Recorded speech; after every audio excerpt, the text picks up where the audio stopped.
I couldn't do the whole glass in the span of the theme song. You put forth a valiant effort. I did. Alex, stop making your screen blurry. I'm trying to make it not blurry. Welcome. There's...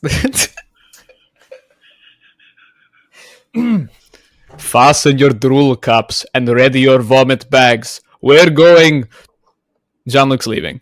Jean-Luc's gone. Wow. That's rude. I didn't finish yet. But, hello. And welcome to Crying in the Book Club. The hit new podcast where two emotional friends talk about comic books and one of them gets up to drink water. But no, not complaining. I think water is very good to drink. And, yeah.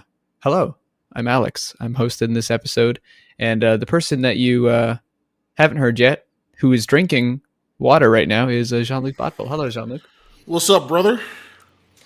Damn, that's the first time you haven't called me a cracker, and I really do appreciate it. What's up? What's going on, cracker? There we go. And the other voice you haven't heard is Emily. How you doing, Emily? I can't believe that Jean-Luc stood up and yet you still introduced him before me. If that's not sexism, It's the order of the world. I don't know what is. Misogyny is rampant in the podcast industrial complex. It's true. And you know what? That's why we have to maintain it. It's one of the few industries where we're still keeping our traditional values intact. Sorry, that's a joke. I don't... Because there's one thing I think of when I think of you, Jean-Luc, it's traditional values. Yep. Yeah, that's right, Emily. Now go back to the kitchen. Let the men do the podcast over here. So, Emily, how's your day going? Not bad. My wife just made me dinner. Yeah. Well done. Like a real man. Another wife subjugated by the patriarchy. We love to see it, folks. We do love to see it. What about you, Alex? Okay, I'm done with that. No more of that this episode.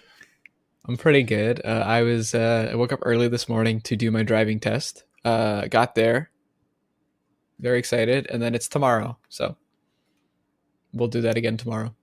Very fun. You don't have a driver's license? I have a what we call a G2 here in Canada. Okay. So it's like you can drive... One of my favorite esports orgs. G2s are pretty good. They got a good Halo skin. Haven't played Halo recently, but we'll get to that in the show. Yeah, it's a big Halo show today. Their Apex team sucks, unfortunately, but it is what it is. Most do. But yeah, no, it's like it's a license where you can do all the driving, but you can only have it for 5 years, and then you need to get your full one. So, yeah. Okay. That's a little Canada Road talk. Very exciting.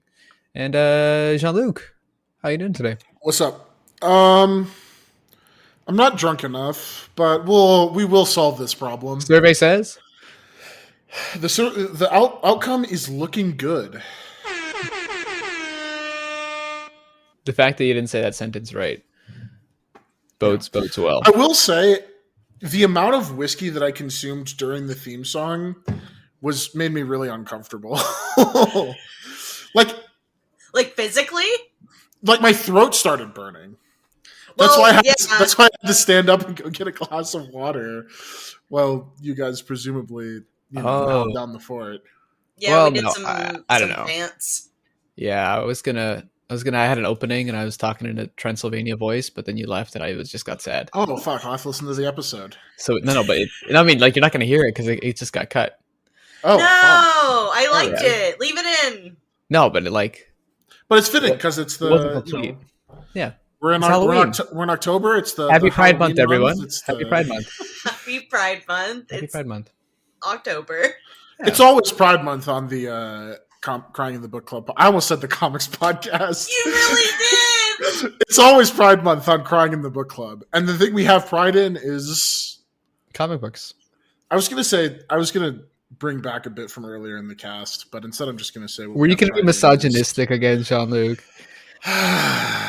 Alcohol brings out the real me. What can I say? See, like the thing is, most podcasts are like that anyway. You don't need to do a bit. Like, it's like there's enough. Yeah, honestly, you know what? That's fair. Like, there's enough already like pre-misogynist podcasts already. I Except don't that even- Emily's doing like 35 podcasts to like counter that. So it's great work. I don't know. I listen to some of their podcasts, and they're a little misogynistic, if I had to say. It's one of my main criticisms of Imagine Me and Utena is that whenever I listen to an episode, it's like, God, they hate women on this show. It's fucked You've up. never listened to Imagine Me and You Tonight. I know it. Nope. I've listened to one episode in my life. Oh, wait, is it the one that Chad was on? Yeah. Okay, that's fair. Yep. I was like, oh, 2 of my friends are on this podcast. That's better than 1. Well, now, technically 3, because we've had Alice on this show. I listened to it like 2 years ago, or whenever you Yeah. guys first originally did it. Yeah, it was like 2 years ago. That's me supporting my friends' creative endeavors. Wow. Inspirational. Yeah. You know, it's getting chilly around here. I know October, it's like leaves are falling. It's good stuff. Are you I guys went doing to any the house this trick-or-treating? morning and it was like 60 degrees. It was beautiful. Oh, that's the perfect weather. That's the perfect weather. You guys got Halloween plans? I never know what I'm gonna do for Halloween. I usually end up just watching movies, in particular Scary Godmother and Scary Godmother 2, Jimmy's Revenge, or whatever the fuck that movie is called, are appointment viewing for me What the on fuck Halloween. are you talking about? It's Halloween, John Luke. What? The Scary Godmother movies, Godmother. the classic CG animated films. How many Oscars did it win? Was it 3 or 4? All of them. They just gave them all. Yeah. What a time. John Luke, you would absolutely you would not like these movies. They're very ugly and bad. I see why you think they're like this, great. though. I think they're great. I think they're hilarious, but the CG is like so bad. I'm just looking at this redheaded witch woman and thinking, yeah, that explains a lot. She's great. She's Scary Godmother, and she's voiced by Rarity from My Little Pony: Friendship is Magic. And she's apparently the Joker's godmother, Yeah, based That's on correct. one of the covers. I'm looking at one of like the DVD cover. I presume that I'm looking at. you're correct. Wow. I will be watching, the nice little mini series Over the Garden Wall. Little Halloween tradition now. Ooh, 10-minute episodes, 10 episodes or so. I think So it's less good. actually, but very good, very enjoyable. John, have you watched that yet?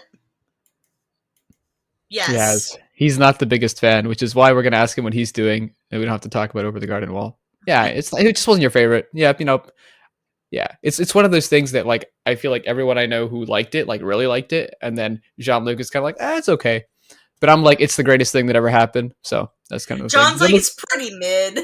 Yeah, Jean-Luc, what are you doing for Halloween? You gonna dress It's up? funny because I had one of my coworkers recently. We were like in the car and we were talking about the new George Miller movie, and he was just like, I ripped my headphones out by accident. He was just like, "Oh, you liked Mad Max Fury Road, right?" And I'm like, "No, yeah, I loved it. It's like one of my favorite movies of the last 10 years." And he's like, "Okay, that's good. I can never tell with you. Sometimes you have the most whack takes on movies I've ever heard."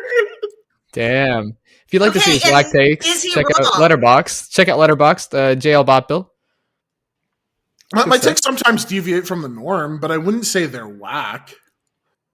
I mean, like, I think characterizing your takes as whack is a very funny way to characterize them. It is fun. I think it's I very will say funny. though, also like, if you really understand my takes on things, you would understand that you would know that like Mad Max Fury Road would Yes. appeal. Oh yeah, it's Yes, great. of course. And you would also understand why Over the Garden Wall would be something that I like recognize the artistry in, Mhm. and also think that it's embarrassing to say that it's your favorite thing ever if you're over the age of 12. Phew, I'm 11 and a half, so take that. Good for Good. you, Alex. Yeah. Quick aside, that's not going to be. I mean, it's a couple months later, but have you seen the new George Miller movie? Yeah, I did. Worth it? Yeah, I really liked it. I've seen some like less than enthused responses to it, but I thought it was really good. It's paced like absolute shit. Like you can tell this is a movie that has like minimal creative oversight from like a studio or anything, and he sort of like had the reins to just do whatever he wanted. And for me, that's poggers. And for other people, that's going to be a little bit off-putting, which is totally fair. Like, I understand why some people would watch this movie and go, okay, yeah, that's not like, and not respond to it. Yeah. I really liked it. It's probably Idris Elba's best performance. And Tilda Swinton is also obviously fantastic. So I would recommend it. Nice. Nice. Well, you know what? That's our Halloween movie recommendation. Go watch 3,000 years, 8,000 years, many years of longing. 3,000 years of longing. 3,836 years of longing. Then you're going to watch the My Scary Godmother. 525,600 years of longing. 525,000 moments so dear. All right. But for some reason, when they announced that movie, I got really confused and I thought it was an adaptation of the novel 100 Years of Solitude. Because for some reason, in my mind, 100 Years of Solitude was 3,000 Years of Solitude. And I had to look it up because I watched a trailer and I thought that it was very tonally inconsistent with the novel. This was not what I signed up for. Jeez. It's a good book, though. I would recommend it. And we got a book recommendation, but we might have another book recommendation because today we're talking about the very spooky, the very witchy, the very sporadic released comic book, The Chilling Adventures of Sabrina, which is an American comic book series published by the good old Archie Horror, which started in 2014. To think this series came out in 2014 and knowing what issue we're on right now and knowing it's an ongoing is actually very saddening. It's it's very saddening. But yeah, the series, so it was cool. So it came out after Life with Archie. It was like, and it was a thing where they took these beloved Archie characters and they were like, you know what, do whatever the hell you want with them. They took a darker take on the characters and setting up Sabrina the Teenage Witch, but also one that kind of fits. I mean, she's a witch, so telling like a story that's a little more mature and stuff like that, it makes sense. It's just something you don't see in the Archie comics. You didn't see for like 40, 50 years. It was being published, like we said, written by Roberto Aguirre Sacasa, art by Robert Hack, and inspired by the appearance of Sabrina in Afterlife with Archie. So crazy. I just got to say, like, the first issue did come out in 2014, and then issue number 8 came out in 2016, and then issue number 9 came out in 2021. Yep. It's 2022 now. Yep. It's ongoing. It is so... At the time, it didn't feel this way, but in retrospect, it's so telling that this book, the first issue of this book came out, and then it immediately went on a 6-month hiatus. Oh, yeah. This book has had nothing but scheduling issues. I'd say a lot of the issues, like you kind of notice it in the fact that they're all kind of oversized because it's all kind of like, okay, no, we need to make up for the fact that we haven't published a book in 4 years. We're giving you one that's like 40 pages instead of 20 pages, or 40 instead of 30. But it's 2 volumes technically. First one is volume 1, The Crucible. I'll do a nice little summary of it. So half-witch Sabrina lives with her witch aunts, Hilda and Zelda, her warlock cousin Ambrose, and Salem, her feline familiar, in the town of Greendale. Nearing her 16th birthday, she must choose whether to become a full witch or pursue a mortal life with her boyfriend, Harvey Kinkle. Great name. Meanwhile, Madame Satan, another great name, a former flame of Sabrina's estranged father, has returned from hell and wants revenge on the Spellman family. That's volume 1, and it ends off with Harvey dying. Harvey gets murdered by a coven of witches. Womp womp. Were you happy that Harvey got killed by a coven of witches, Emily? No, Harvey's fine. He is fine. I probably wouldn't be friends with him, but I didn't think he needed to die. He deserves some friends, not us. But yeah, so that's issues 1 to 5, and then volume 2. It's not really volume 2 because it's really only issues 6 to 9, because and it volume 2, which I'm sure is still on Amazon. Like, oh, you can get it. It's not out for a while though because we don't know when it's coming. But Sabrina's father, Edward Spellman, is back. And you know where he's back in? He's back in the body of Sabrina's boyfriend. I hate this. Yeah, looking into it, I hate this. Yeah. There's some scenes. We'll talk about it later. But anyway, so he's in the body of Sabrina's the boyfriend who she resurrects. Hilda and Zelda warn Sabrina about the consequences of necromancy, but Sabrina's a teenager and protects Harvey, quotation marks, against their attempts to send him back to the grave. Edward begins to wonder who could have helped Sabrina engage in such powerful magic, and he pays a visit to her school teacher, who is, actually Madame Satan, which is lots of fun. And that's it brings us to where we are right now, which is not an ending. You're not going to read these 9 issues and be like, oh, I'm so satisfied, I can stop reading this. You're going to be like, oh, great. Okay. Great. So awesome that Roberto Grossacasa decided that writing the continuation of the Netflix show in comic book form was a better use of his time. Yeah, did That's see what that. I'd think when I finish the end of issue number 9 of Chilling Adventures of Sabrina. Which, I mean, we'll get to that, and like how the Netflix show obviously takes a lot of inspiration from this, and goes in different directions, sort of. But at the core, it is sort of based on this comic. Mhm. A little, I'd say a little toned down in the TV series, because this comic is just kind of like Oh yeah. balls to the wall. Oh yeah. Yeah. The comic is so much darker. Yeah. But before we get into all that darkness, Jean-Luc, what was your first memory of Sabrina, the teenage witch? Can you repeat that for me, Alex? Nope. Okay. But don't worry, I'll ask you the same question. So I don't have a long history with Sabrina. I was aware of the character as a kid, but I didn't read like Archie like the Archie digest or whatever as a kid. I wasn't like super in tune with it. So this was like hearing about this book was really the first time that I would like really engage with the character in a meaningful way. I remember like reading reviews and hearing on podcasts that it was really good back in like the first issue was really good back in 2014, and then when it eventually came back in 2015, still hearing those same sort of like really positive responses to it. And then I picked it up and read it, and it was, I really liked it at the time. And so it just stuck with it. And, but this is really like, in terms of Sabrina stuff, like this is my first like real like engagement with the character in a meaningful way. Mm-hmm. It's a good one to start with. Emily, is this your first memory of Sabrina the Teenage Witch? I almost forgot what I was saying.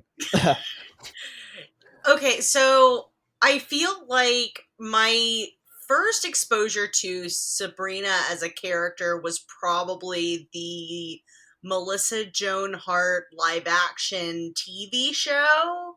Yeah. If you're familiar with that.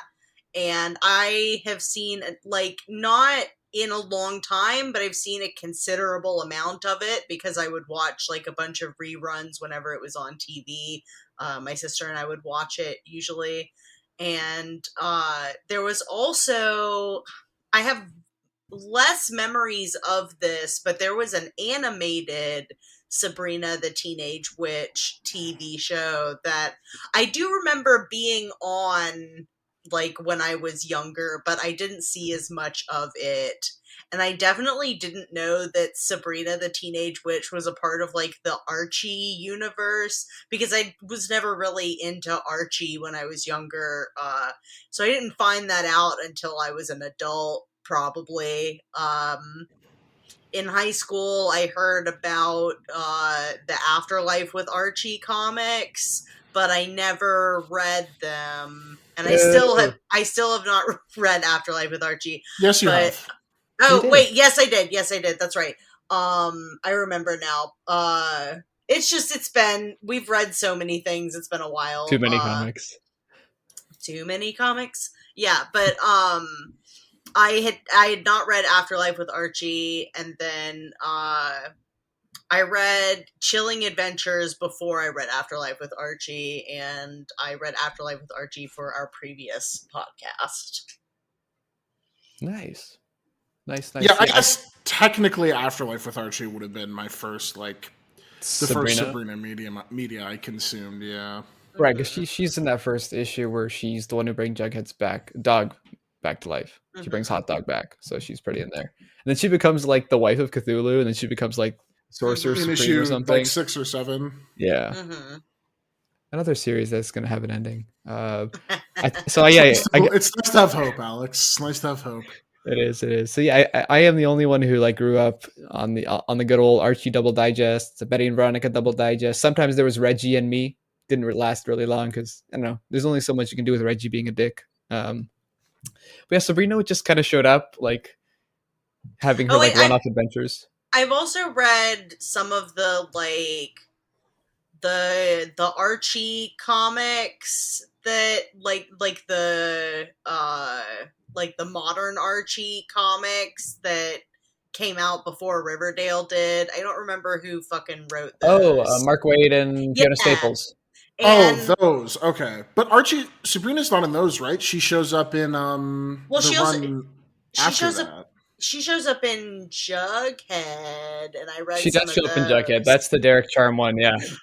Yeah, Chip I read Charm. Chip Zdarsky Jughead also, and she shows I up read that also before Riverdale came out on the strength of Chip Mhm. Zdarsky's name. Mm-hmm. Yeah, same. Yeah, I actually really like the Jughead and Sabrina like friendship and like the dynamic there. It's very fun. Yeah. But yeah, growing up, a lot of Archie. Nick Spencer is the guy who he was so that was the one where it was like Archie 700 or something. They did like they went back to the regular numbers, and Archie and Sabrina were dating, but it was like weird where like there might have been a spell or something. Which, to be fair, there is also a romance spell in Chilling Adventures. Yeah, but like it just feels way more out of place coming off of the Mark Waid Staples book. This book is like talking about consent and stuff. This book is like completely, this book's there's very fucked edgy. Up things. It's very edgy, and it's something that even like I read Afterlife before I read this, and Afterlife was like taking these Archie characters and like, oh my god, Jughead just like ate Ethel because he's a zombie now, and that's so tame compared to what this book is, which is so kind of fun to say. You know what this kind of reminds me of? Like the dynamic between like the Archie horror comics and like regular Riverdale and stuff. Like it kind of reminds me of like Roberto Aguirre-Sacasa like being in charge of both of these two very different tonally entities. Reminds me a lot of how the guy that made Glee also made American Horror Story. Wow. I didn't know that. Yeah. People are talented, guys. Well, I wouldn't go that far. People are people, guys. I was going to say, based on what I've seen of both of those shows, I would not call the person who makes them talented. Glee is very entertaining. They do contain multitudes. So yeah, like in the Archie comics, though, Sabrina's like her magic is so like it's like so cutesy and like, oh, I like Harvey, but oh no, I turned him into a frog. Oh no, it's prom night. Or like she has a zit and it like takes off her face instead of like taking off the zit, and it's like, what am I gonna do? Nice stuff like that. And then here it's like, yeah, I'm putting a spell on this guy I like, and then oops, he found my coven of witches, so we have to kill him. And now I'm sad about it. It's just like, whoa, Sabrina's so edgy now. Did you like it, Emily? Oh yeah, I really like this comic. I mean, like I have like nitpicks with it, but on the whole, like I really like this comic. I like the art. I think it's a fun and interesting take on this character. Yeah, like I enjoyed reading it the first time I read it, and I actually realized I had not read the new issue that had come out, so I got to read some new content. I read on Comixology, I got what's called the Chilling Adventures of Sabrina Occult Edition, so I guess it was like a big combo of the like 2 volumes, and it had some like bonus material that I didn't read. We put every issue that we've released in 6 years in one volume. It was definitely a thing. I didn't have to pay for it.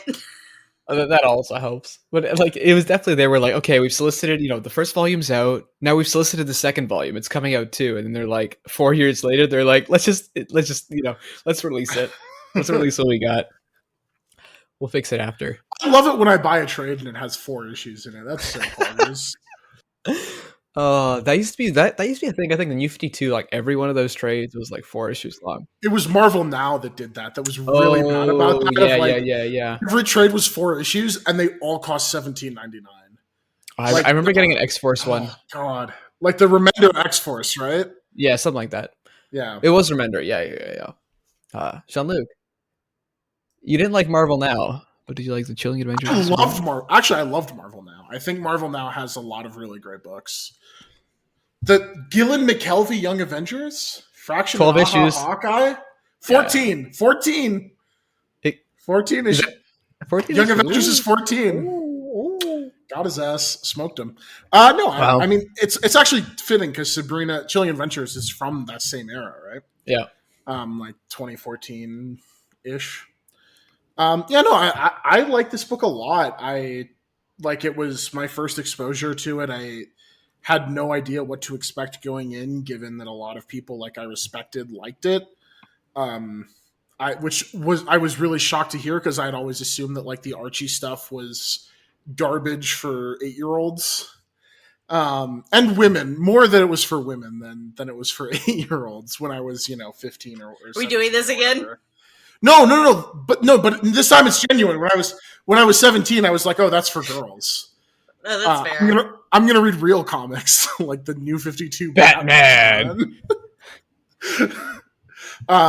But hearing that it was really good, I checked it out and I really liked it. And this is the first time in years that I've reread the whole thing start to finish. I did read the new issue like last October, and I think we talked about it on the show, and I was like, yeah, I read this. It was fine. I don't remember what's going on. It's been 4 years.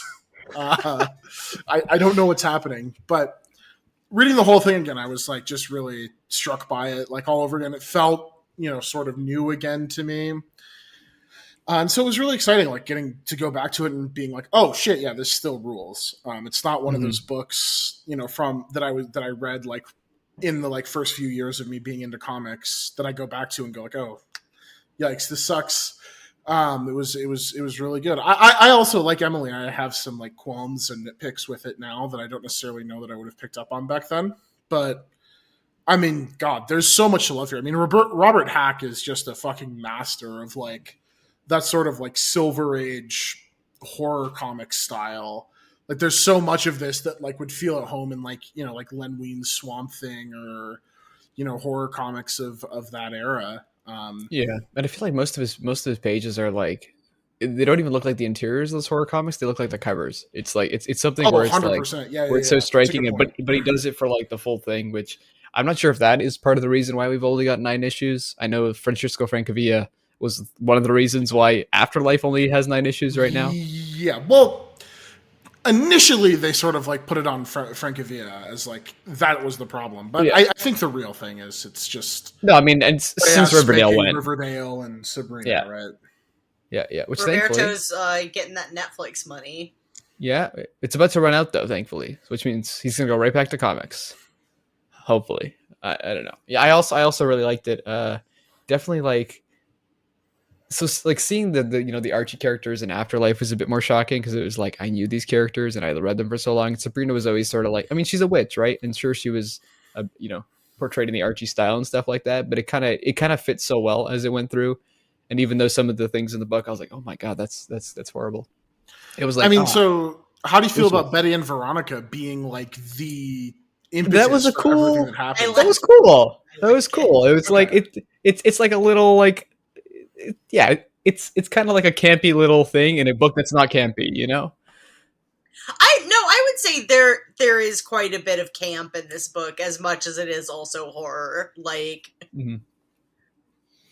yeah, I would definitely say there's camp in this book.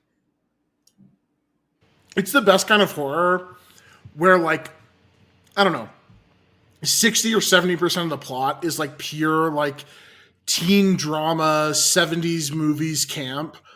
And then it also just has the most brutal mean streak you've ever seen. Oh my god. Which is like the formula for like every great slasher, right? Like it's and it works here as well. I mean, absolutely. It's good shit. Yeah. So again, we've mentioned it a few times. This was launched after like Afterlife was a success. It must have launched when Afterlife had like 3 or 4 issues, and it was like, wow, 4 issues in 4 months. This is going great. This is going to keep going. How does it compare for you? Do you like it more than Afterlife from what you can remember, or because they're both horror comics and Archie, they're both darker than the regular, but they're very different at the same time.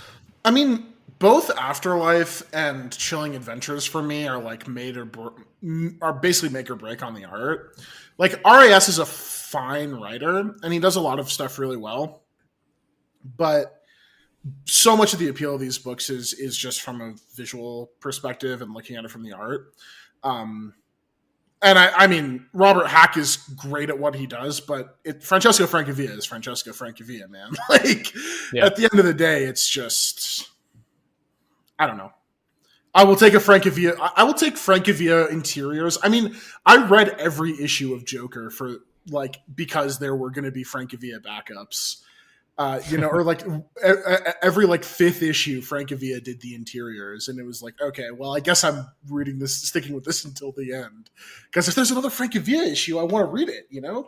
Yeah, he's just like that kind of level of artist in my mind, which doesn't take anything away from Hack. I think Robert Hack is, like I said, he's phenomenal at what he does. I mean, there's that panel in the first issue of Edward like trapped in the tree screaming, and you're like, wow, that is a hell of an image. There's a lot of potent imagery in this, but to me, like Afterlife is the peak of this imprint. Chilling Adventures is kind of a close second, but yeah, I mean it's hard to say anything else in the imprint too, because it's like, well, there's that Jughead Werewolf book. Oh yeah, The Hunger.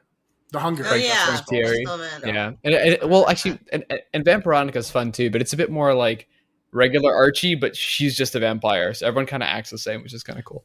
Yeah, and it's more cheesecakey too, right? Like it's yeah, no, who draws it? Highly recommend it. He's good. I don't know. Oh no, he's great. He draws a very sexy vampire. Audrey Mock is the writer, I believe. Who knows? Could be.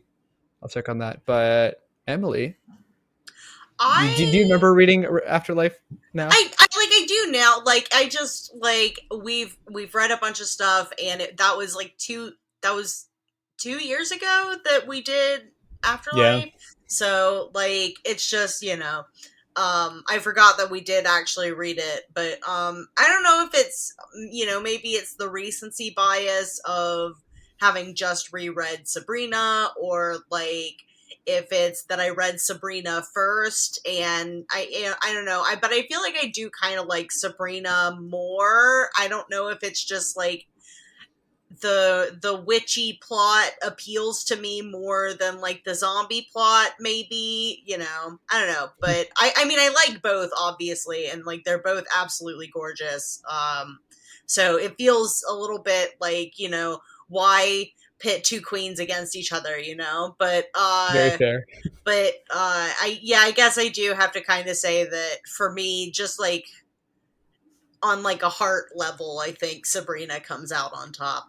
I think also probably a lot of it does have to do with like having grown up more with the Sabrina characters in general, like because of the TV show and stuff. Like I already have it's sort of like the opposite of you with like your Archie familiarity, I guess. Like we're sort of two sides of the same coin on that one. Yeah, and Jean-Luc's right in the middle with nothing on each. Yeah, it's perfectly zen.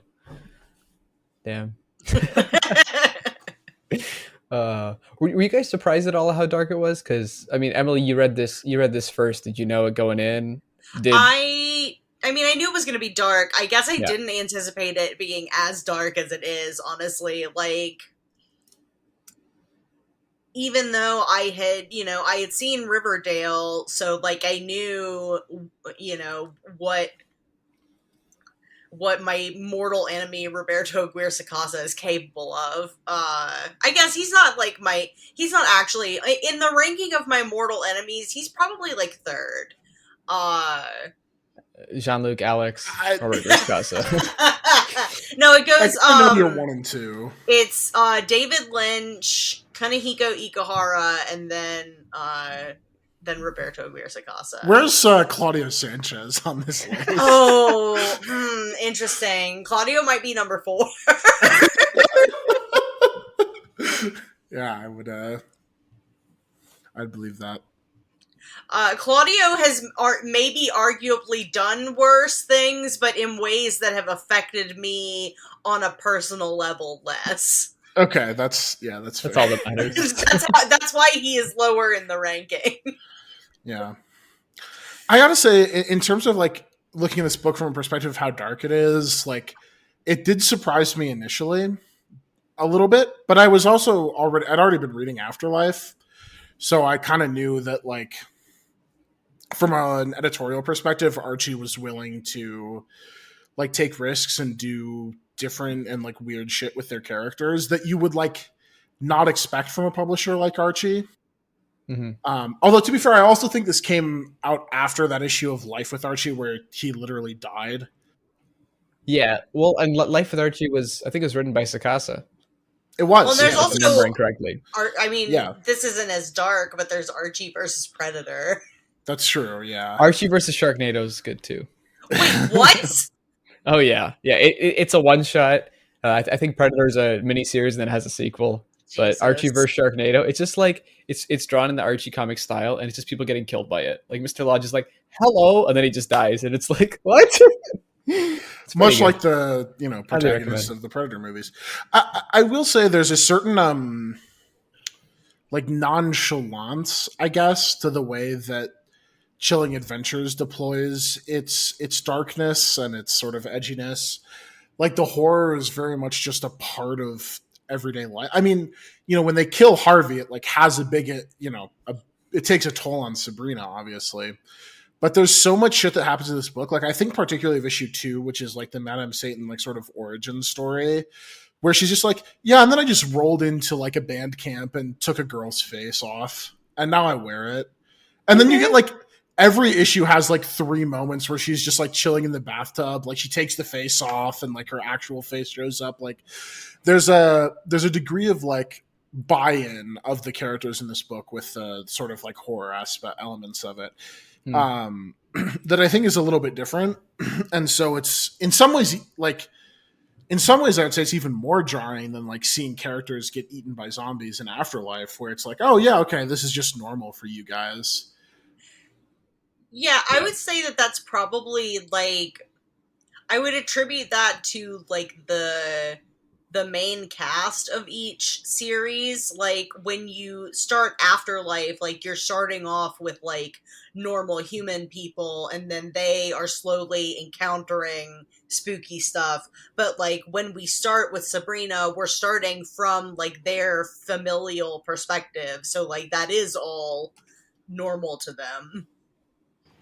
And there is a degree of precedence for this with Sabrina. Like there's like that Chilling Adventures in Sorcery series from the 1970s, which was like, I think Sabrina's only in the first couple issues, but it was like the sort of like Archie Comics horror series. Yeah, it was like a spooky anthology kind of stuff going on. Yeah, exactly.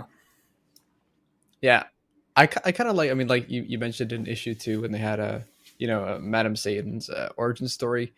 I like when they're like expositing and like when these characters are telling their stories. Like Salem has a good one, and the 2 Cobras. I think it's in the same issue, where it's like back to back, and it feels like sort of that anthology 70s things where it's just like, look at this thing that happened. It's like a horror and stuff like that, and oh my gosh, now they're cursed, and it makes the series about feel bigger than it is, which I really like. And also, RAS's prose is really good. Like, so much of this book is told through sort of like expository monologue, with a lot of different perspective characters. I mean, a lot of it is Sabrina, but obviously, like, there's some of it is Madame Satan, some of it is Salem, some of it is like even from other characters. Like Edward has a lot of, her father has a lot of that. But it's always really compelling, and it's the kind of thing where it's like, so often comics are like, you like flip the page in a comic's like, oh Jesus, there's so many square text boxes on this page, I'm about to close this shit and go do something else. But with Chilling Adventures, it's so gripping, right? Like RS does such a great job with that, and consistently writes it in the tone of like Silver Age horror comics. Like it's always very, there's like an elevated nature to it of like, let's take this super seriously, and like, and so you get like that, like you can take it seriously, but there's also like a camp to it, and they're like, oh, okay, I see what you're doing here, and this is kind of fun. Yeah, and it's like written better, and it like flows better than most of those '70s horror comics did. I would say, but yes and no. I think that's also like I haven't read a ton, but oh yeah, but I think it's also like because you're in the modern age, you can kind of look at that style, but also bring in some modern sensibilities and things that sound better to like us as an audience. That's true. Yeah. Which is neat. Although a lot of the lingo is lifted right from, because this book takes place in what, like mostly in 1964 or something. Mm-hmm. A lot of the lingo is lifted from that, so that's fun. Yeah. What do you guys think of? I mean, we touched on Robert Hagsar. Is there anything else you guys want to say about it? I love the textures, the like paint textures in the backgrounds and stuff. Like it's just like, it looks so nice and good, and like it makes every panel, every inch of every panel look so interesting. Yeah, I mean, to build off that, like every page feels like there's something that is just like immediately attention grabbing, which is, fantastic. I also, like, just from a coloring perspective, and I think Robert Hack colors his own work, if I'm not mistaken. Like, it just looks like what you want, like a fall comic to look like, like it evokes so much of that like September through November sort of vibe, and like with all the orange, like all the different shades of oranges orange and reds and yellows. Oh yeah, absolutely. It uses those colors to like, elicit such a, like, it just elicits such a like unique mood, I would say, of like, this is like a very seasonal comic book, which is why, like, in some respects, it feels fitting that it only ever comes out like once every 4 Octobers, but like that is I think a big part of the book. And I also think that just like from a more of a like penciling perspective, like we've talked a lot about like how like his drawing of like horror scenes, which is obviously fantastic, but even like his like the sort of acting and body language and facial language that goes into this is really well done too. I mean, there's so many panels where like RAS is like telling you in like the top left or the top right corner like what is going through Sabrina's mind, but so much is just evoked by Hack's penciling and the way that he draws the Sabrina or whichever character is in the scene. I mean, again, to go back to like, and I go back to it again because I think it is the best issue of the series, is the Madame Satan issue really early on, where you get so much of that character through like her body, her like facial acting and body expressions, and Hack does that so fucking well. I mean, I really can't understate just like what an amazing job he does on that stuff, and how much lesser this comic would be like with a different style or a lesser artist drawing in the same style. Yeah, I mean, like on one hand, it sucks. There's only 9 issues. On the other hand, it's like you can read through it all in a day and sort of get everything that's out, and really appreciate Hack and Sakasa working together. I mean, I'm glad they've like kept the same creative team through the whole thing, because like you would like it'd be very understandable if like RAS is like, I have to go work on this TV show, and the book takes a 4-year break, and that comes back with a different artist. Like I would not begrudge Robert Hack for being like, I have to go I have to do other projects. Man. I mean, like I'm surprised they haven't even like spun it out with like, hey, we got a new writer, he's following Sakasa's plan and stuff like that. Like, as this could be a bit of hopeful thinking. Sagasa's got to have like a lot of clout at that company at this point, right? Yeah, no, and this and Afterlife are clearly stories that he still wants to tell. That's me hoping, otherwise it would have either said, okay, it's never happening again, or like someone else can do it kind of thing. But we've said a lot of good things, and on the bad front for me, and I think for Emily too, and probably Jean-Luc too, because I mean Emily wrote this in the doc, but what is up with Sabrina's dad? So little story. He went with Sabrina's mom to get power and stuff because he saw nice oracles. They talked to him, and then he goes away, turned into a tree, and then he comes back in Harvey's body. And he like goes on a date with Sabrina, and Sabrina's basically like, "Hey, I want to have sex with you." And he's like, he considers fucking his daughter. I mean, she's kind of a babe, so She's like a solid 8.5. I mean, like, you can't really say no. Right? I say this in jest. I was just what the fuck? Like, I know that like the thing is like he's evil or whatever, but why? I mean, like between this and like Cheryl and Jason's relationship in Afterlife and in Riverdale, there's something about Sakasa that he likes the edginess of like incest, and it's not actual one, but it's like almost there. It's like he loves to like walk up to the line and then come back from it, you know? Yeah. Like never actually cross it. But I actually thought that like the thing with like Edward Spellman is that is like the one character in the book that feels like, oh, you can tell the difference between like the issues that were written in 2014, the issues that were written in 2017, and then the one issue that was written in 2021. Because like he's sort of revealed, I think it's in issue 6, which is one of the 2015 issues, where it's sort of like is revealed that he is in Harvey's body, if I remember correctly, which I could be misremembering. My judgment, my brain is a little bit clouded and foggy for, you know, normal reasons. Normal reasons. Nothing to do with all the alcohol I've ingested. And I sort of like the arc of like Sabrina starting off like kind of idolizing her, like, because it's the classic like, oh, my parents are dead, or I guess she doesn't know that her mom is actually still alive. Yeah. But in a mental asylum, and so she like sort of idolizes them. But then and so the reader is sort of in a position of like, oh, these are look how progressive they are. They like wanted to marry outside of the coven.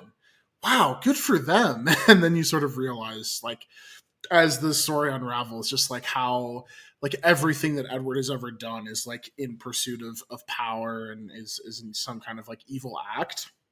But as like, I mean, like we talked about, like this book has a mean streak in terms of its horror. I mean, the scene where Harvey gets killed is pretty brutal. There's a lot of like there's a lot of pretty like brutal imagery in this book, like the scene where again Madame Satan pulls the face off the girl.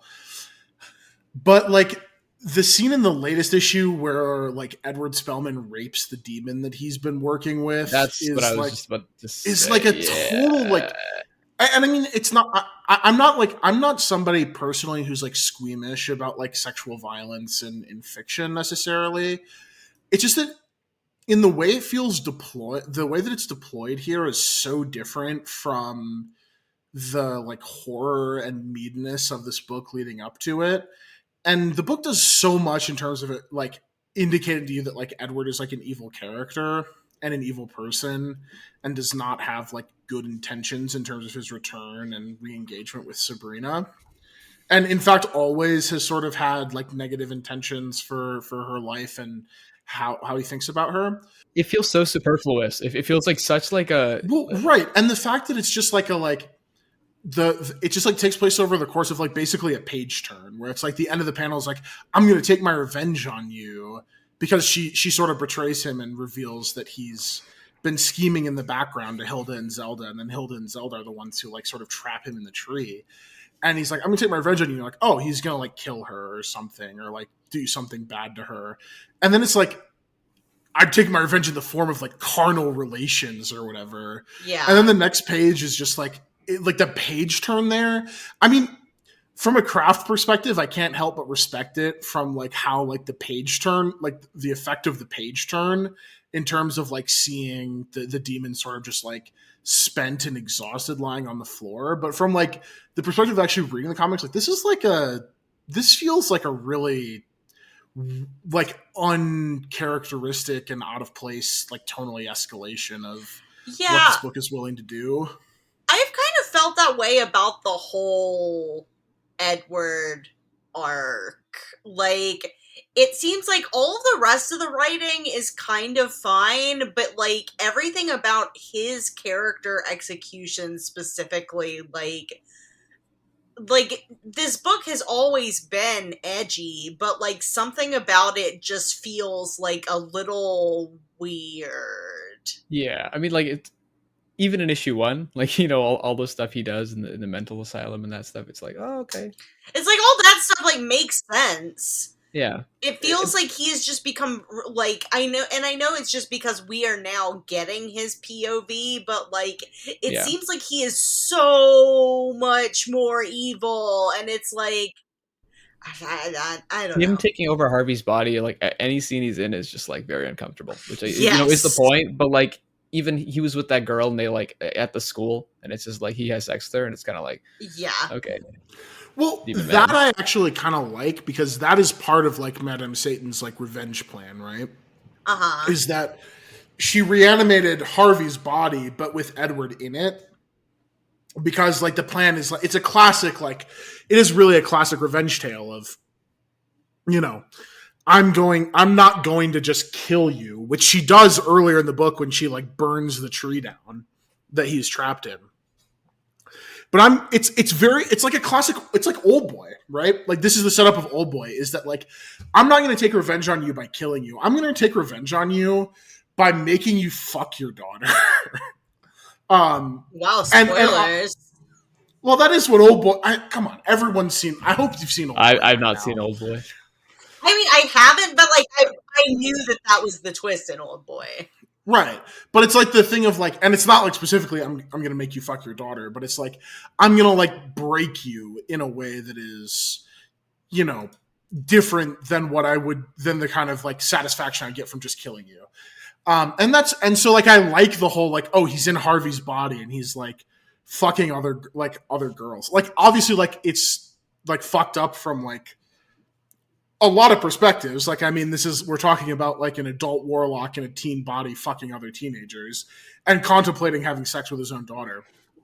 But like, that is like, I think part of the Madame Satan like revenge plan. And that stuff I like that is like, that's very classic, like horror and revenge movie trope stuff, which I think is what is the realm that this book is playing in, which is why I like to go back to Alex's point about the first issue of like, it does paint Edward as being a villain basically from the beginning.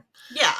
But again, this whole like, you know, having other designs for his daughter and so putting the mother, I think her name is Diana, into a mental asylum. Like that's very classic. Like, oh, that's like a classic like horror trope, right? Like, you know, as you know, Zack Snyder did in the classic movie Sucker Punch.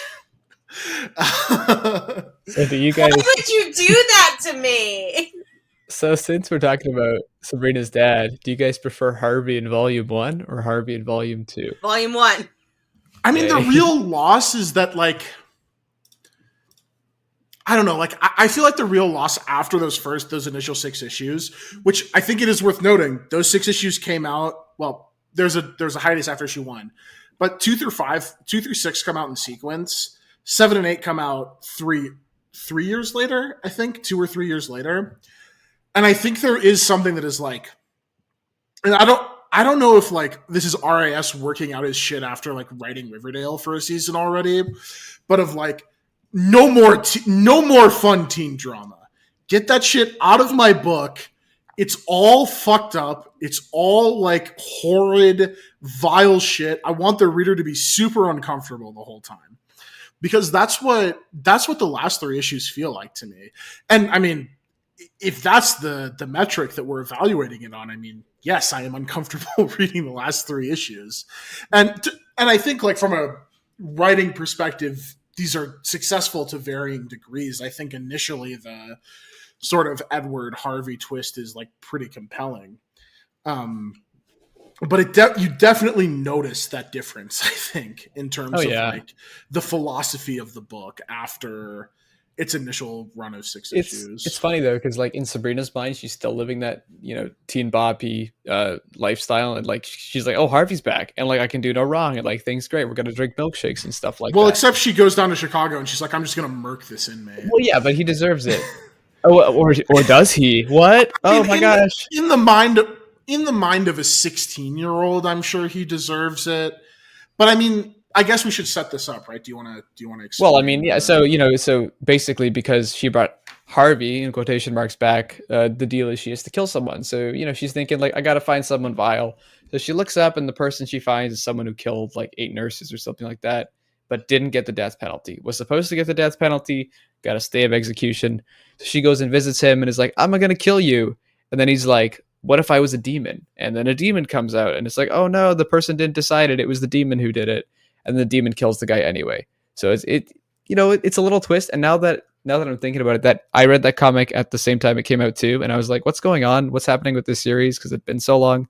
But it's that's where it ends. It's the cliffhanger of the guy dying or getting killed by the demon, which isn't by Sabrina's hand. So I think there's some repercussions there where she still has to kill someone. But it turns out the person wasn't actually doing it. So, but also it's a new thing for Sabrina too, where she's like willing to do anything for, like, go to like the most extremes. Which they have the conversation with it's so nonchalant with her aunts, where she's like, I'm gonna find someone who doesn't do it. I don't kiss and tell. I'm not gonna kill and tell, because they're like, who are you gonna do it to? And she's like, I'm not doing it. Bye guys, I'm going out late. I'm with friends. It's fine. And it's like she's going to murder someone because witches, But I mean, it's still like it is a big turn for her character, right? Because up to that point, she is like, there is like, I mean, and this book and the Netflix adaptation is very much about like the sort, like her loss of innocence. But there's no moment, I think, where it's clearer than when she's like, yeah, I'm just going to go kill this guy because, like, I decided he deserved it. Because, like, my love's worth more than, like, other people's lives. It's right. Like, it's the way it is. I mean, it's very, like, selfish teenager stuff, but, like, in a way that, like, which her aunts are having the conversation. They're like, she's not going to do it. She's going to chicken out. Like, this is a lesson. And it's like, will she, won't she? Who really knows? Emily, have you seen the Netflix show? I watched up to, I haven't seen the very last season. Me too. Because I kind of heard that it was not great. So I've just been kind of avoiding it. But I did watch all of the rest of it, and I enjoyed it, I would say. Yeah. I think it's pretty good. It's very, very, very different in a lot of ways. It's a lot of the horror stuff is a little more palatable to like a more mainstream audience. Like they're not actual cannibals in the, well, I mean, like, they kind of joke about it, like, are they, but like, as far as I can remember, at least, it has been a minute since I watched any of the Netflix show, but like, they're not actually cannibals, and there's not as much of that, like, kind of grisly horror, but not that that's I don't think that that's bad necessarily. I don't know how well some of the tone of this book would translate to a Netflix show necessarily. So I think it was probably best that they didn't really try to do an exact adaptation in that way. Yeah, and I mean they definitely take parts of it where, like, Madam Satan and like it's definitely it feels like based on this book you love, and it's like a movie, and it's like it's kind of different, kind of the same. They're definitely drawing from it, but it's just a lot more like tonally, it's a lot more like watered down. Because the Sabrina show, like, compared to Riverdale, was a lot more like edgy and like, well, Sabrina the show could get away with a little more because it was a streaming service program and not on cable. But then, like, after reading the comic after that, it's like the edginess kind of goes away when you compare the two. Yeah. Jean-Luc, did you finish the Netflix show? Because both Emily and I didn't watch the last one. I watched a good bit of season 2, but I think it was released in 2 parts, where like the first part all came out at once, and then there was like a couple months break, and then the second part came out, and I never watched the second part. I did see the awesome Down with the Sickness needle drop, which is one of my favorite moments in the show. I think you sent that because I have a memory of that. I posted it on Twitter, so that might be where you saw it. Yeah. Great moment. What did you think of the Netflix show? I mean, look,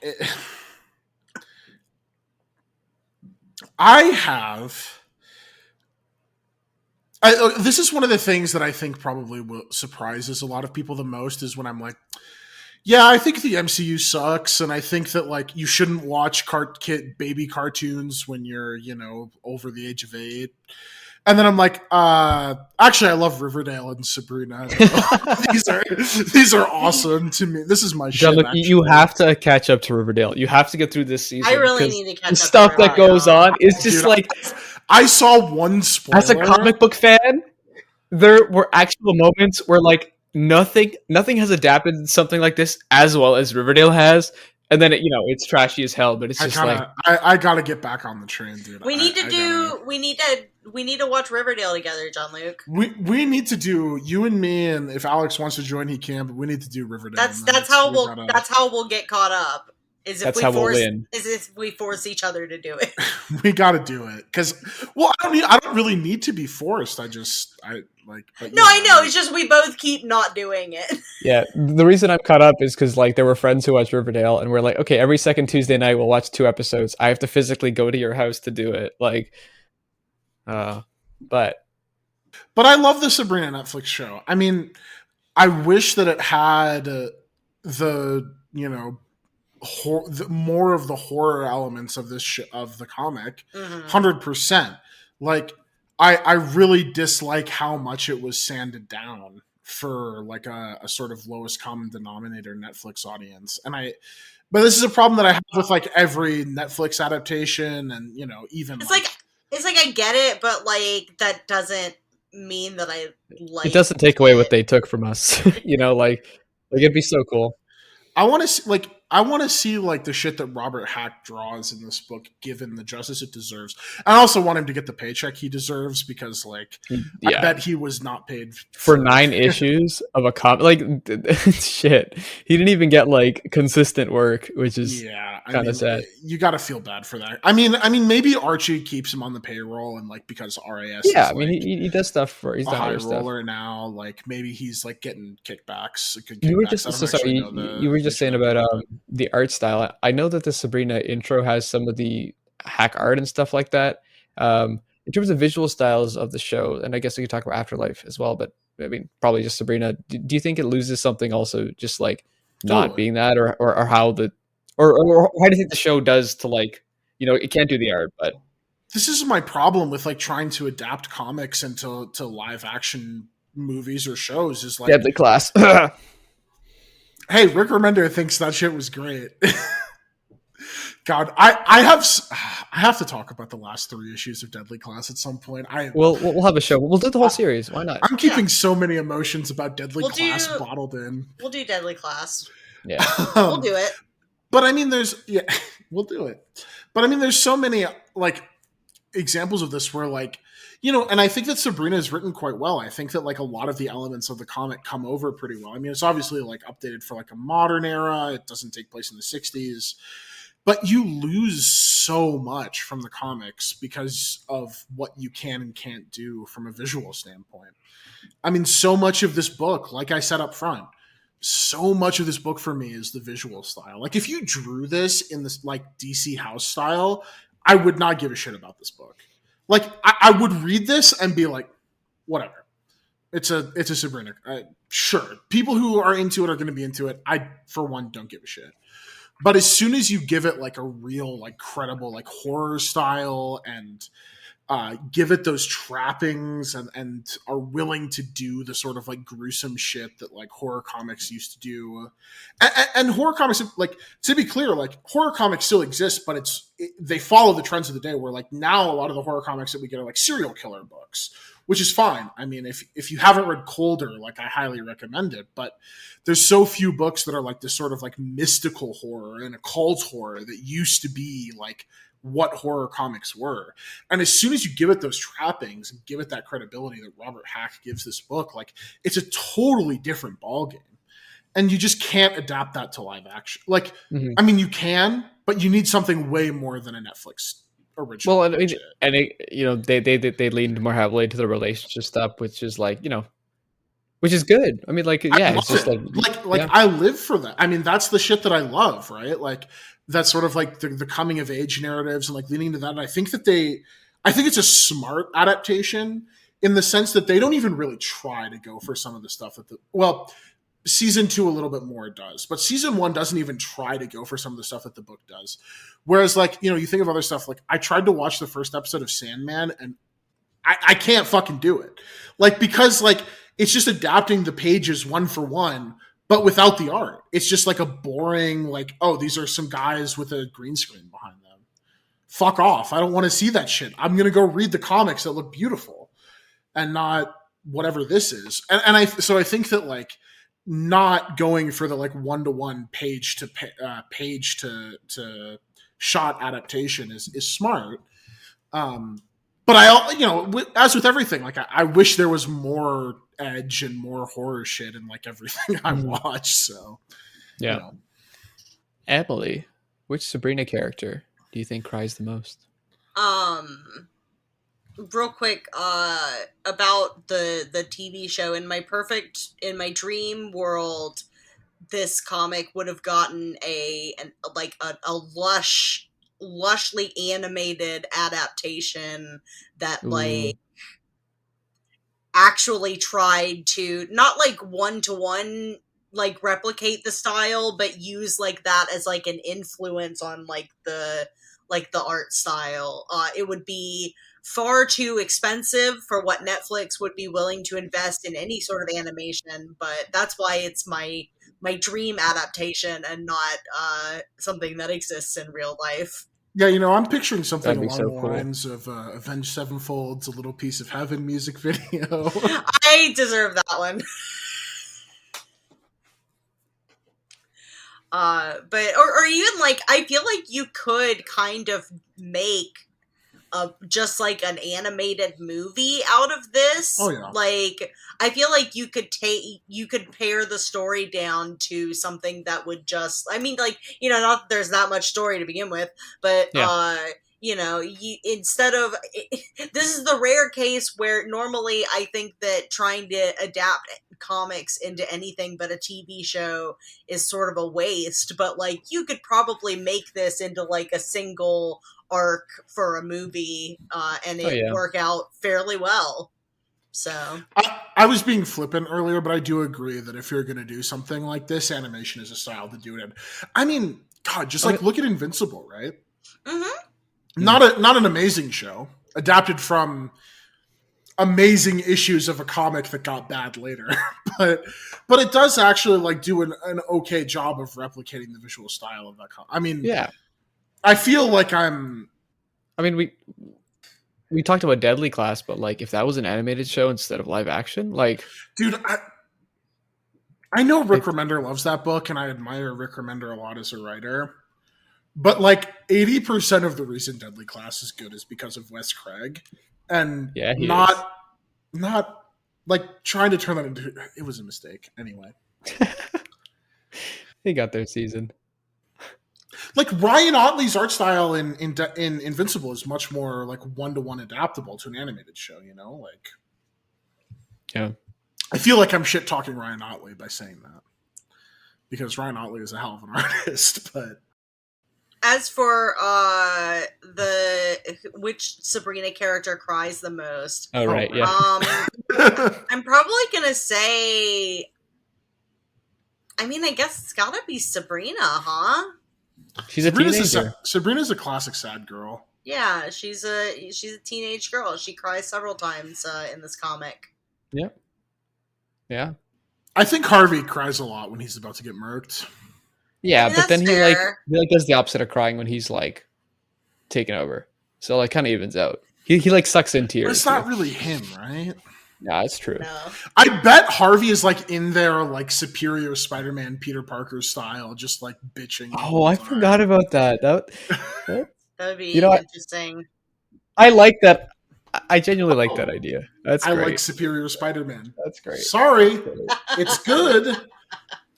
You know what? We should put that on the list. Those death threats were unwarranted. Well, most like 90% of death threats are 98% of death threats are unwarranted. Yeah.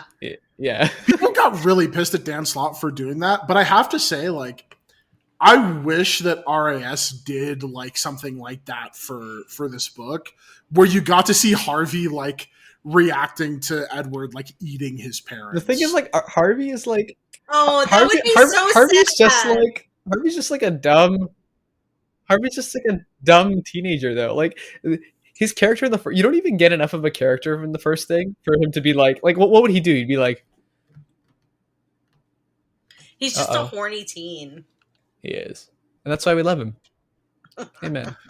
But I do think I do think there would have been a little bit. It would be additive, I think.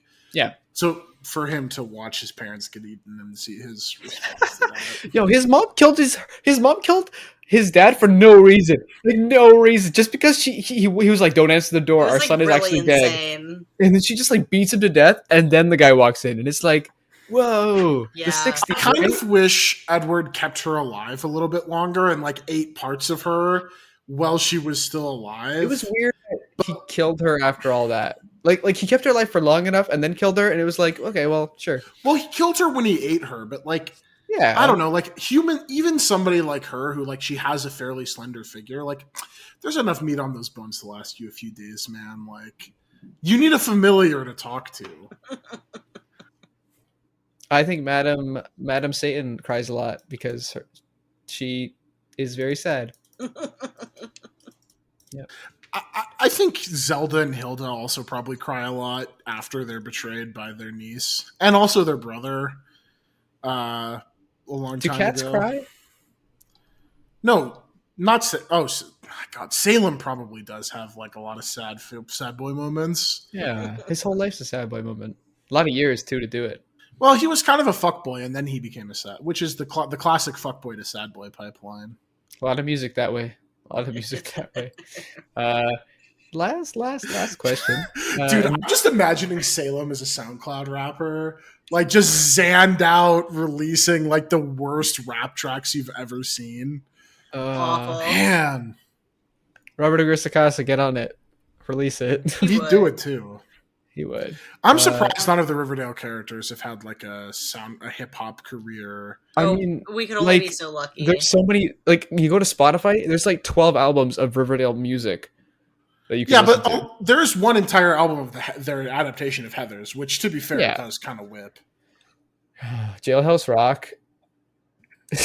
I'm sorry, Emily. I also love the original Heathers musical. The Heather's musical is But- good. The Heathers musical is great, and also the Riverdale covers kind of go hard. So, genuinely, do you think we're going to get a conclusion to the series, No. or even a new issue? No. Okay, Maybe new What's the issues. new issue? Okay, obviously we're going to get a new issue, but what is your timing? What is your bet on when we get a new issue? When do we get issue 10 of 2020 Chilling Adventures of Sabrina?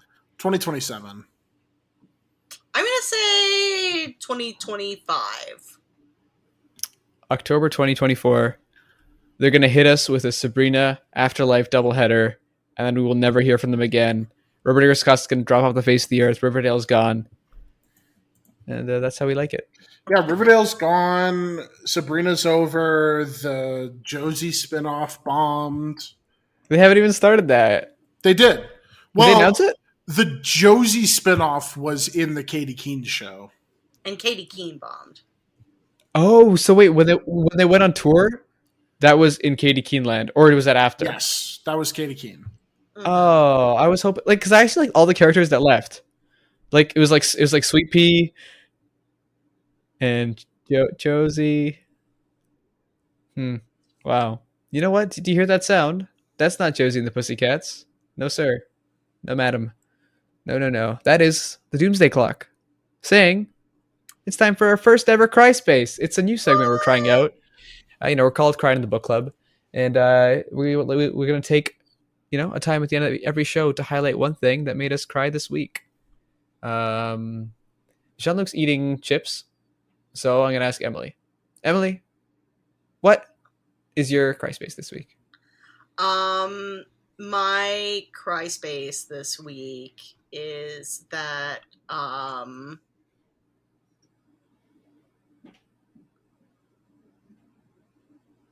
I came with one prepared. I was gonna say I wasn't prepared to go first.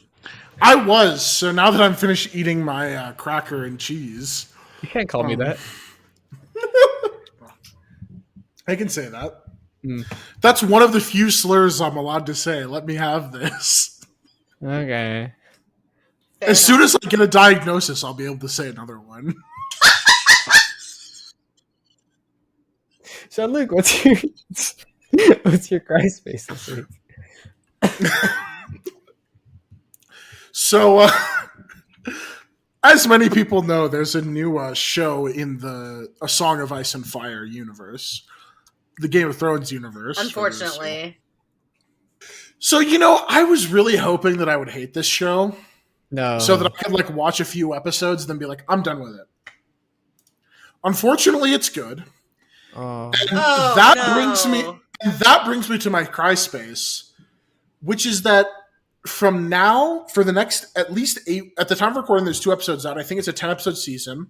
So for the next 8 weeks, and then for 10 weeks of the year, for however many seasons the show goes, I have to see Matt Smith's face.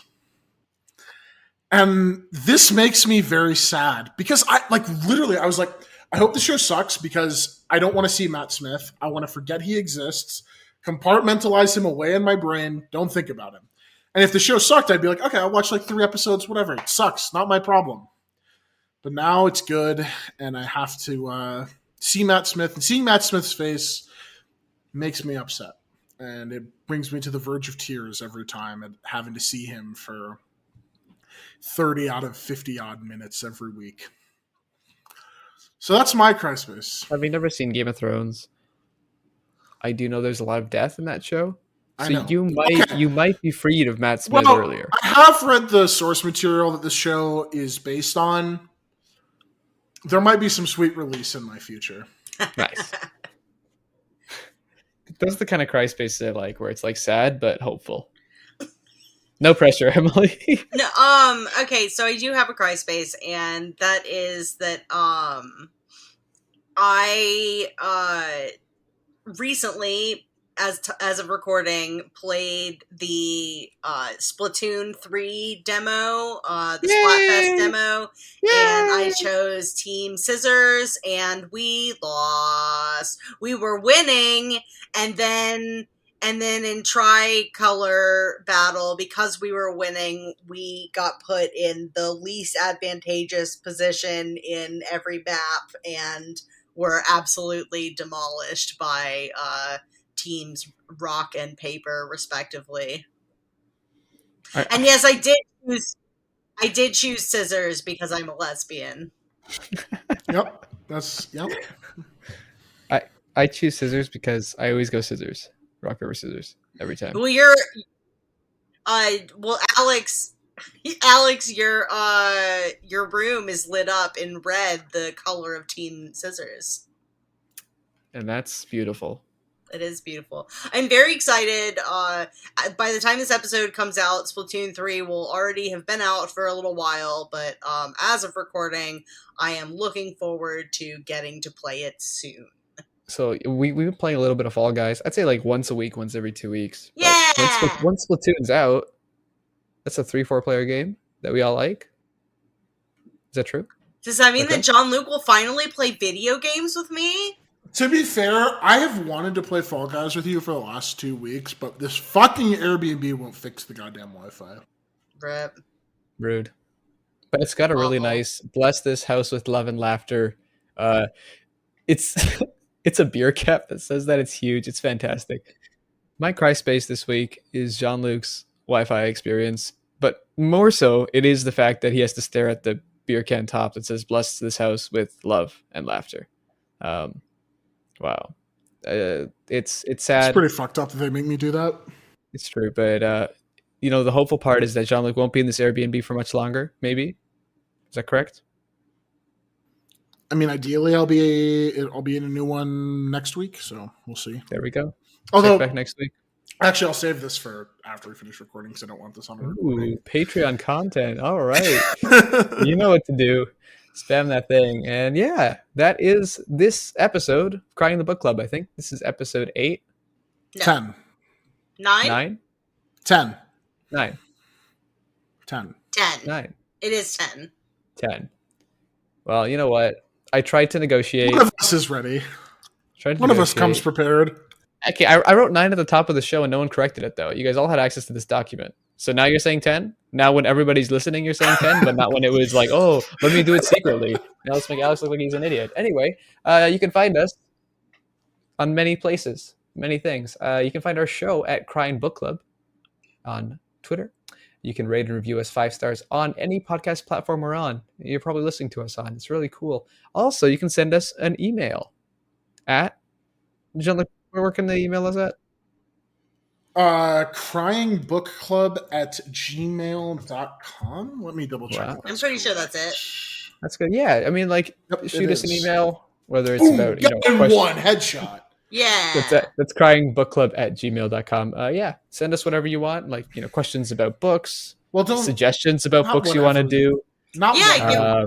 Give us your book suggestions. If there's a book that you think that we should read. Yeah. And if you have any novelty beer caps that say "Bless this house with love and laughter," we'd love to see them. It's really, you know what? If we get T-shirts done, that's going to be on the back. Yeah, It's going to be very ugly. it's gonna be great. But what's not ugly is Jean-Luc's Twitter. You can follow him at Mountain Dew Liker. That's debatable. And his letterbox, JL Botville. So if you've heard any movie opinions or TV show opinions from Jean-Luc that you either agree with or don't agree with, check out his letterbox. There might be more opinions on there. Who's to I say? actually wrote stuff for my letterbox recently. Yeah. I wrote like 3 paragraphs about how Jennifer's body is poggers. Jennifer's body is poggers. You're so right. Also poggers is Emily, and you can find Twitter at mpandanetta, letterboxd Pandabor, Twitch Pandabor, and what's on? You're on the 2nd Ace Attorney game now. You're about to start. Yes, as of recording, I just finished the first Ace Attorney game, including the 5th bonus case that's at the end of the original the Ace Attorney trilogy version of the first game. So I'm about to move on to the 2nd game. And So I'm exciting. excited. Such a great game. Podcast wise, this is not the only place you can find Emily. Although Unfortunately. maybe we're gonna lock her up to an exclusive, get a good contract going. We'll see. Her co-host would be unhappy on such fine shows as Imagine Me and Utena, Fresh Podcast Network, and that looks terrible. Which at the time of you want to run that? You want to run that one again? Fresh Podcast Market. Yes. Is that what I said? Okay. And that looks terrible. Which at the time of recording, I mean, now that you're listening, it'll have an episode probably. Yes, I believe so, but don't quote me on that. I think we've been saying that for every episode, and so mathematically, I know that's not true. But it's okay. That's the fun of it, and I hope you guys had fun listening to our little Harvey Kinkle time with Chilling Adventures of Sabrina. Thanks for stopping by, and remember, drink responsibly, or don't drink at all. Goodbye. Bye.